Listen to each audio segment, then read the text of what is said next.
le président du Conseil national de la transition, Excellence, Monsieur le Premier ministre, Mesdames, Messieurs les membres du CNRD, Monsieur le Président des institutions républicaines, Mesdames, Messieurs les membres du cabinet de Monsieur le Président de la République, Mesdames, Messieurs les membres du gouvernement, honorables conseillers, membres de la représentation nationale, Excellences, Mesdames, Messieurs les représentants du corps diplomatique et consulaire, chers partenaires au développement, Monsieur le gouverneur de la Banque centrale de la République de Guinée, Madame la gouverneure, ça fait plaisir de dire Madame la gouverneure, Madame la gouverneure de la ville de Conakry, Messieurs les maires des 6 communes de Conakry, vénérables représentants des confessions religieuses, Messieurs les représentants des coordinations des sages, Mesdames et Messieurs les représentants des coalitions des partis politiques, Mesdames, Messieurs les anciens membres du CTRN et du CNT, il y a plein d'acronymes, de 2010, Monsieur le représentant du patronat, Mesdames, Messieurs les représentants des centrales syndicales, Mesdames et Messieurs les représentants des organisations de la société civile, Mesdames et Messieurs les représentants des organisations et de la presse publique et privée. Ce que je n'ai pas pu citer, vous m'excuserez, je suis tout à fait nouveau ici en Guinée et il se peut que je fasse comme le président du Conseil national de la transition. On oublie certaines personnalités qui sont dans la salle. Mais de toutes les façons, j'aimerais reconnaître la présence de toutes les hautes personnalités qui sont présentes aujourd'hui. Monsieur le président du Conseil national de la transition, permettez-moi d'abord de vous dire un grand merci de m'avoir fait accomplir un devoir historique de fouler le sol guinéen pour la première fois. Dans toute ma carrière professionnelle et personnelle, je n'ai jamais eu le privilège de visiter la Guinée. Et cette fois-ci, c'est la bonne, grâce à votre sollicitude, grâce à votre amitié et grâce à votre sens de professionnalisme. Je suis ravi de pouvoir aujourd'hui m'adresser à l'ensemble de la représentation nationale à un moment que je qualifie dans la foulée de ce que son Excellence le Premier ministre a dit, dans la foulée, disons, de un moment historique pour votre pays. C'est ce que j'entends depuis un certain nombre de semaines, que la Guinée est engagée dans un mouvement historique, unique en son genre, dans le sens où vous avez, sous la direction du colonel Mamadi Doumbouya, président de la transition, vous voulez refonder votre société afin d'éviter les erreurs qui ont fait le lit de l'instabilité et de crises successives dans votre pays. Au moment où je m'adresse à vous, je voudrais apporter quelques précisions. Je ne suis pas venu ici prononcer le discours de Conakry, dans le sens où je viens m'ériger en donneur de leçons, vous imposer des solutions qui vous sont étrangères et qui ne sont pas adaptées à vos réalités. Je suis venu ici pour le compte de l'Union interparlementaire, Organisation mondiale des parlements, dont la République de Guinée est un membre estimé.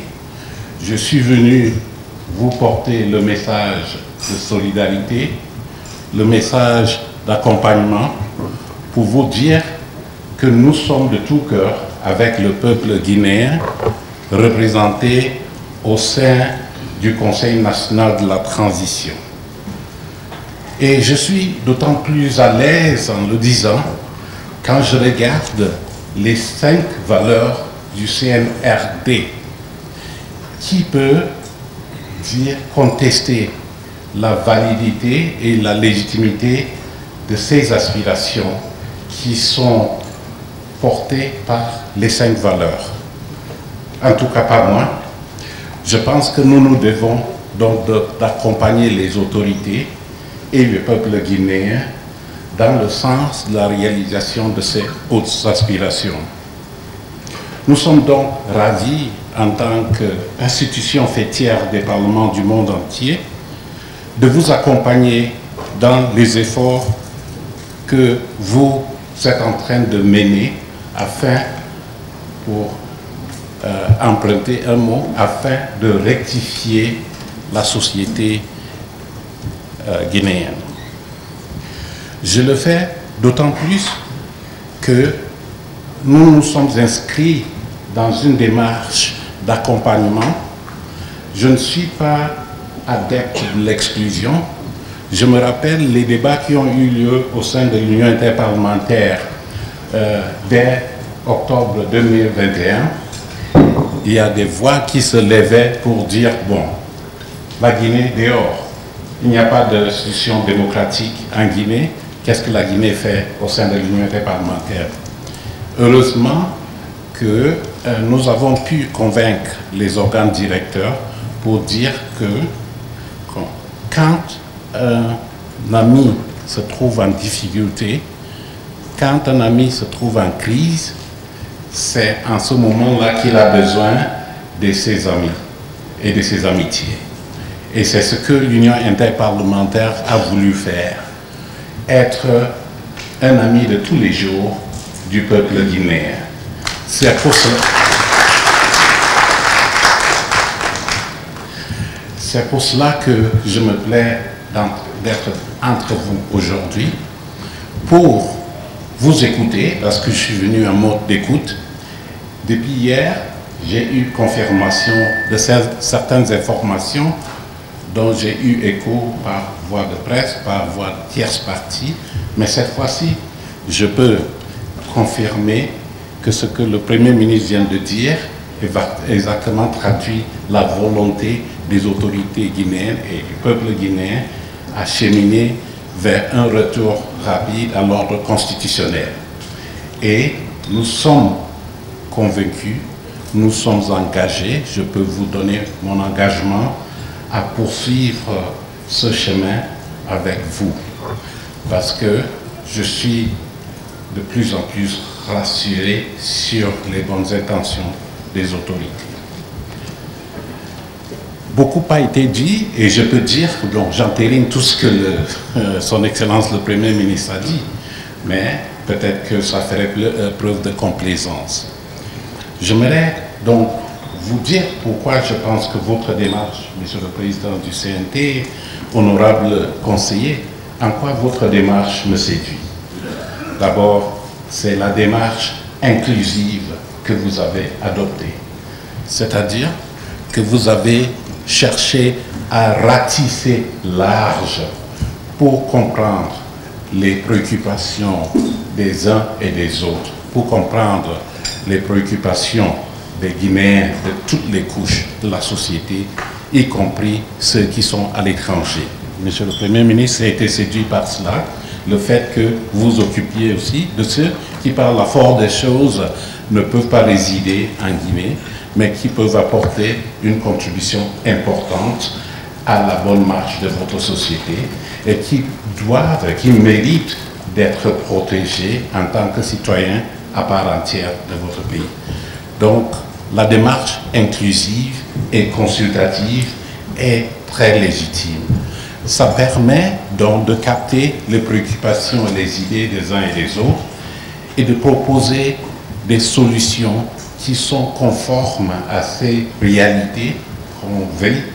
J'ai vu tout à l'heure, et je remercie les services de communication du CNT de nous avoir projeté ce reportage qui donne une idée de la symbiose qui existe entre vous, l'organe législatif, et les populations. Vous êtes à l'écoute des populations. J'ai entendu pas mal de choses. J'ai aussi écouté les points de vue des différents conseillers. pour dire que donc il y a cette symbiose qui vous anime, qui est très importante pour la coexistence pacifique entre les gouvernants et les gouvernés. Et donc, c'est une démarche que nous pouvons soutenir. Dans mes discussions, on m'a dit, mais qu'est-ce que l'Union interparlementaire peut vous apporter? Nous ne pouvons pas aller construire les hôpitaux, comme Monsieur le Premier ministre, vous l'avez fait ce matin. Vous avez inauguré plusieurs centres universitaires, la santé. Nous ne pouvons pas aller construire des routes. Et nous ne pouvons pas faire ce que un citoyen a dit tout à l'heure, aller réduire les prix du panier de la ménagère. On ne peut pas, ce n'est pas notre rôle. Notre rôle, c'est de vous accompagner en tant qu'organe législatif dans tout ce que vous faites pour mettre en place des bonnes politiques, un bon cadre législatif qui régule le fonctionnement de la société afin que chaque citoyen puisse se reconnaître dans ses organes dirigeants. C'est pour cela que nous avons le plaisir, Monsieur le Président, de vous proposer notre expérience, notre expertise sur un certain nombre de problématiques que vous avez identifiées lors de nos débats aujourd'hui au sein du bureau exécutif. Et vous devez être rassurés que nous allons faire suite à cela. Nous pouvons vous aider à porter une réflexion profonde sur ce que vos intentions d'abord, la vision que vous avez pour votre pays. Je pense que vous avez parlé, disons, de la problématique des formations politiques. C'est un débat qu'on peut mener pour voir quel est le modèle idéal pour vous grâce à la prolifération des formations politiques. Quant à la forme du Parlement, nous pouvons également vous porter notre expérience, notre expertise. Est-ce qu'il s'agit d'un Parlement monocaméral ou un Parlement bicaméral? Quels sont les avantages et les inconvénients des différents modèles? C'est ce que nous pouvons vous apporter. Et nous nous basons sur l'expérience que nous avons acquise dans d'autres pays. Aujourd'hui, il y a des élections en Thaïlande et l'opposition est en train de remporter ces élections. Il s'agit là de la preuve que le cadre législatif que vous mettez en place, ce n'est pas destiné à telle ou telle personne ou à telle ou telle ethnie, c'est destiné à l'ensemble des citoyens. Et que chaque citoyen doit se sentir libre de compétir et de pouvoir remporter des élections pour pouvoir gérer votre pays. C'est pour cela que je vous encourage, dans la foulée de ce que le Premier ministre a dit, à faire en sorte que le nouveau cadre législatif, le nouveau cadre constitutionnel puisse permettre à tous les citoyens guinéens de participer à la gestion de la chose publique. Ça, c'est un élément fondamental de la démocratie. Et donc, je suis rassuré par le fait que les Guinéens, le peuple guinéen s'exprime de façon libre grâce au reportage que j'ai vu, grâce aux informations que j'ai glanées.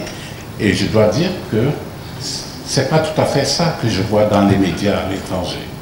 Et j'ai dit à certaines personnalités que vous avez mieux à expliquer à l'étranger ce que vous êtes en train de faire ici en matière d'engagement de l'ensemble de la société guinéenne à la réflexion sur le nouveau mode de société que vous voulez pour votre pays.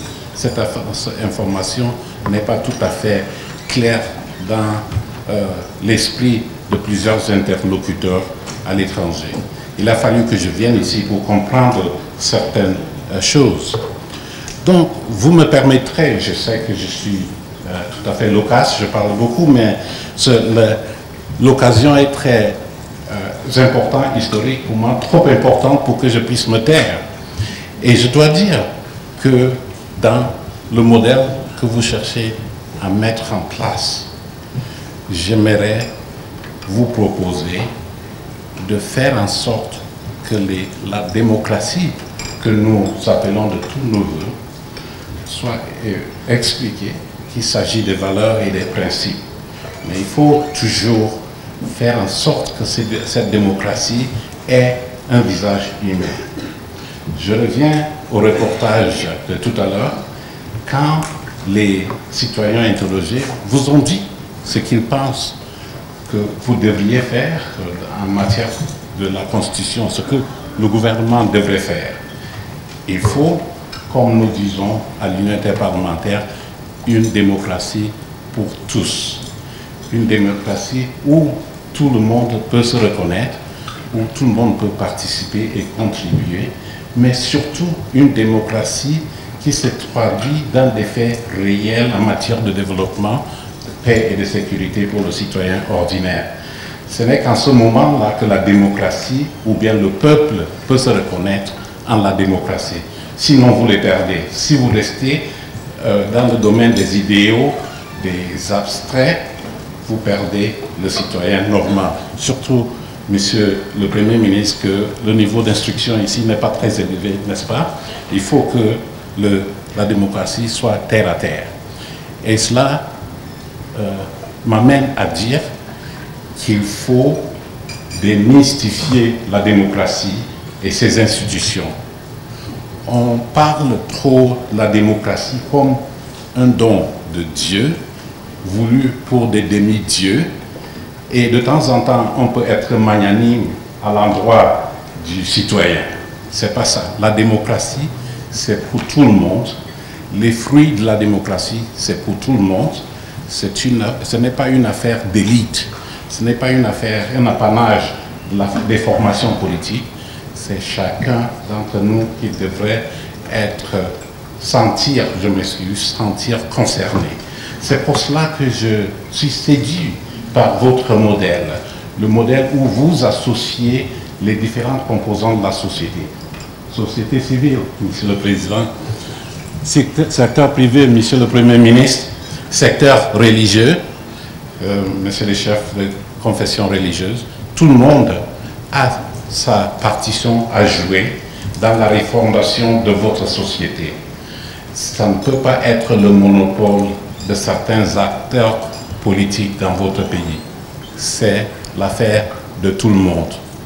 Et je vous engage à faire en sorte que ça soit traduit dans la réalité. Et la base est déjà posée, d'après ce que j'ai bien compris ici. Et bien évidemment, vous parlez, j'ai dit démocratie. La démocratie, il faut qu'il y ait des organes qui incarnent cette démocratie. Et je regarde le CNT ici. Demain, ça sera l'Assemblée nationale, ou bien je ne sais pas comment vous appellerez, le Sénat, tout cela.